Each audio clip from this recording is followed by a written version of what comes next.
What's good, y'all? It's your boy Ross back at again with another video. So, we've had a few hours to kind of digest what happened on Monday Night Raw, especially with the New Day segment. And I've been on Twitter and social media all day, and that's literally what everybody has been talking about, making jokes, making memes about. A lot of people are comparing this heel turn to the infamous Seth Rollins heel turn on the Shield and how monumental that situation was, and some people are touting this as one of the greatest heel turns that they've ever seen. And for some younger wrestling fans or fans that just got into wrestling, for them this may be the greatest one they've ever seen. Me personally, I do see the similarities with the Shield breaking up and how that played out and how shocking that was. And in this situation, this was fantastic. We even have Big E's real life girlfriend playing into the feud, talking mad trash about Kofi Kingston and Xavier on Twitter, backing up her man. Love to see that. We got other people like Tommaso Ciampa coming out saying, I broke my neck and I came back. You got Karrion Kross taking credit for planting the seeds in Kofi's head. It's been chaotic, but it's been a great thing to see. So many people have been invested. So many people don't want it to be real. They want it to be a dream. They want it to be, oh, we're just going to wake up on Tuesday morning and everything will be back to normal. It was all a dream. We're in an alternate timeline. No, it happened. They turned on Big E in probably one of the most scathing promos I've ever seen on WWE television, and it worked. Everyone's acting, especially Big E. Big E sold this. He made you feel so bad. He made you want to just go out there and give him a hug. You got people sending Kofi Kingston the gif of him getting squashed by Brock. That's how you know people are legitimately hurt by what they saw on television. But you got people hooked. You got people invested. And guess what? Next week on Monday Night Raw, they're going to want to see what's going on with Kofi Kingston and Xavier. In fact, I wanted to make this video talking about the idea that we may get Big E's return sooner rather than later because of this whole segment. Now, I want to say this. The New Day has been beloved by WWE fans for a very long time. I mean, they've had great feuds and matches, especially with the Usos themselves.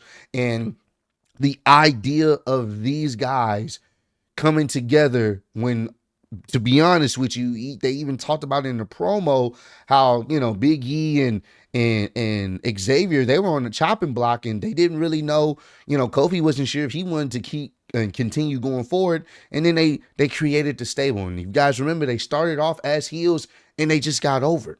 And from there, WWE pretty much utilized them to carry the tag team division. Were they doing some stuff that I always thought was kind of cringe and it was never for me, more for the younger audience? Sure, I get it. But they were still entertaining to a group of people, and people can appreciate their in-ring work. They would have some pretty great matches. Like I said, Usos, New Day, iconic tag team rivalry for the new generation of wrestlers, and they killed it, So to see the New Day right now, where they are in their careers, get this type of popularity, get this type of buzz, I think it's safe to say it's been a minute since we've seen the New Day in this prominent situation where everyone's talking about them. This is the most I've been invested in their group since maybe Big E winning the Money in the Bank, or even going back to Kofi Mania. Like this is the most I've been really invested in them since those moments. Not to say that they haven't been doing great things on the show. It's just they haven't been the focal point. Obviously, the bloodline for the past damn near almost 5 years, 4 years going on for the most part, have been the major focal point. So to finally see these guys in a major storyline that involves all of them is really great to see. And I'm so happy to be able to now be entertained even more by what story they're going to try to tell. But I made this video because I do think some of the stuff that was said and the things that happened in that segment last night, it is alluding and potentially setting up a legitimate Big E return. Now, we still don't know his condition medically. But pay attention to what they said in this promo, specifically Xavier, because Xavier made it very clear. You're never going to return, Biggie. Be honest with everyone here. You're never going to return. And there's a reason why they're saying that. There's a reason why they even have Biggie finally come out there and confront these guys. The reason why they're doing that, because I do think there may be an actual chance, an actual situation where Biggie could actually come back. And I think this is just the launching pad to tell that story of Biggie actually being able to come back. Hell, even Kofi himself said, you didn't even have surgery on your neck. So it's one of those things where I know Biggie has been actively trying to get back and been doing whatever he can off camera. He hasn't really updated as much, but he's been doing everything he can possibly to get back. And I think they don't do that. They don't set it up that way just for it to be a one-off and Biggie never returns and then they just go off to be heels. I do think them saying what they did, especially reiterating and letting everybody know you can't come back, go back to your desk job. They don't do that by chance. I do believe Biggie will make his return, because if that's the case, if he really isn't ever able to come back, they still could have Biggie come out there and they could have easily did what we were expecting, one of them to turn on each other, Kofi or Xavier, and maybe, do something of that nature. Biggie's attempts at trying to make things right is futile. But I don't think that's the case. I do think they are potentially setting up something, or they have hope that he actually could come back. And I think that would be an amazing moment. Or maybe he is medically cleared. What if he actually is medically cleared? We don't know, because they want to keep that under wraps as much as possible and say he is able to come back. What crazy shock that would be if he, for the Royal Rumble next year, he's doing the post show or the pre-show that he's been doing, and then you don't know that he's going to be out there, and then all of a sudden you hear his music. You see Kofi, you see Xavier in the Royal Rumble. They're trying to wreak havoc. They're working together. And then all of a sudden, Big E's music hit. And their shock's faced they got the Nani face, like, Nani, no way. And everybody's going crazy. That could be a thing. We don't know. This is going to probably be one of the most unpredictable Royal Rumbles we've had. And we don't know. So there's a good possibility that could be the case. So I definitely wanted to put that out there and kind of make a mention of that, to pay attention to what was said. I don't think they tell him actively, you'll never come back, just for it to actually be true. I do think there's a situation where there may be an opportunity he could come back. And this could be a story that they're building with Big E's finally his redemption arc and being able to fight back to come back to WWE. And now he has to deal with his brothers. And I think people will be highly invested in that. I know I would. I know for a fact I would. I'm already invested to see what Kofi and Xavier, how they're going to be acting moving forward. I also wanted to make mention in this video that some people felt like this doesn't make sense. Why didn't Kofi and Xavier turn on each other? They've been building this up for months. Now they turn on Big E and now they're cool again. I think people are missing the important part in this. They took their frustration out from each other on Big E, because they set it up as if they didn't even know Big E was going to come. Because when they were talking initially before Big E came out there, they was like, man, we wish Big E could be here. They didn't know he was going to come. So when Big E, after all their fighting, after all their bickering, after all their arguments for months, finally comes back, and he's like, yeah, I'm here to make things right. I don't want to see you guys fight, because they were about to break up. You know what? I'm going to be your managers. They got angry. And you got to think of it from their perspective too. This isn't just a heel turn for the sake of a heel turn. What we've seen in WWE, especially recently, is characters turning heel with justified reasons. They turned heel on him. They got angry with him because he finally showed up when everything was about to fail. Xavier said that. All of a sudden you showed up now, and they still make some great points. Kofi made a great point. It was how he made it, which was very harsh. Like, nobody cares that you broke your neck. Okay, you broke your neck, so what? It's kind of harsh to say it that way, but from his perspective, from their perspective, a lot of people have broken their necks and they came back.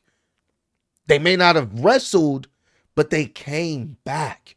You didn't come back. You just went to do the pre-show panel and everything else. You didn't come back. That's the thing. Everybody else who had dealt with an injury came back. And they didn't come back to anybody. They just came back. You had people that was warning you, and they said it. We missed you. But you never came back. It was never that big of an issue until now. Why now? When we're about to end it, when you could have been here to stop all of it. And that's a fair point. Kofi could have. We're not going to sit up here and say Kofi couldn't. He could have been the He could have been the manager a long time ago. As soon as he started seeing them fight, he could have been like, man, I don't like to see this. I'm coming to Monday Night Raw. We're going to fix this as brothers. He could have, per storyline, but he didn't. So this is why when people say this doesn't make sense, it does. Because when you see something, you saw their reaction. They weren't too happy that they saw him because it's like, bro, we've been needing you and you didn't come back when you could have. You didn't even have surgery. You could have came back. And that's why they turned. That's why they lashed out. They took their frustration. They finally got on one accord. The one accord and the common denominator once Kofi came out, once Big E came out there was they only had each other. Big E didn't care for them in their heads. Big E didn't care enough to come back. So you know what? The New Day is dead, but it's just going to be me and Xavier. It's going to be Kofi and Xavier. I don't know what they're going to call themselves. Who knows? But the New Day with Big E is done for the time being, obviously, because at the end of the day, we only got each other. We've been fighting and bickering, but we've had each other. Big E hasn't said nothing until now. We don't need him. Let's just let it just be you and me, bro. We'll figure it out. We don't need him. Things change. When you see somebody, you're about to say something, you see somebody, you see something, you're allowed to change your mind at a moment's notice. Like, you know what? Nah, screw that. We was about to end it, but we ain't the problem. It's you. You could have been there for us, and you chose not to. So that's why the story still does make sense. The heel turn does make sense. They make some great points. It's just how they go about it. And at the end of the day, the story that you want to be able to do with these characters, especially when they go heel, is to make it seem as if they aren't the bad guys in their own story, and it makes sense and they're justified. If you can buy into that and have people really start to question that, that's when you make complex characters. That's when characters are more than just a good guy and a bad guy. And now you have layers to them. Now you can somewhat understand. You may not agree with how they did it. We all don't agree how they made Big E feel. But that was them releasing their frustration on someone that they considered a friend, a brother, that just now showed up when things are really about to fall apart, when they could have been there to stop it. So I love it. I love it. This was fantastic.